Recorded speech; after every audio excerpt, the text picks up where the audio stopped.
napaka-solid ka ng hair ko today. Mas nakakapogi. And para ayusin tong buhok ko na masyadong bagsak and medyo dry, ang gagamitin ko nga is this Gambit from the Maverick. Ang maganda kasi dito is volumizing hair cream siya. And naayos niya talaga yung buhok ko dahil this has a strong hold and natural yung kanyang finish. Ang ginagamit ko nga lang usually dito ay yan, 2 pump.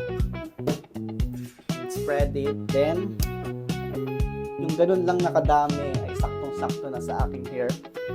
Guys, di mo, ang ganda oh. Di ba? Ang bilis lang niyang gamitin. Kahit kamay lang gamitin nyo, ayos na yan.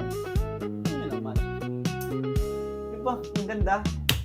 And usually, hindi pa dyan natatapos ang aking hair routine kasi ang ginagawa ko pa dito, guys, sinasamahan ko siya ng The Pacific from the Maverick pa din siya. And ang ganda dito is, ang bango niya. Sea salt to, guys. Sea salt spray. Ang bango nga nito. Pwede siyang ihalo sa mga ibang products nila because this has a light hold only. Ano siya, ang ginagawa niya is texture and style. So, ang gagawin lang natin dyan, spray lang natin. Ang bango, guys. And it gives us yung pagka-watery texture ng kating buhok.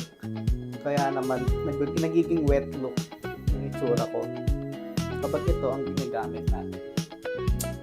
Diba? Ang ganda ng combination niya, guys. Yung isa, stronghold. And this one is para magmukha kang wet look. Para kang bagong ligo lagi. Ganun ang ginagawa nito. Diba ang ganda? And that's the Maverick.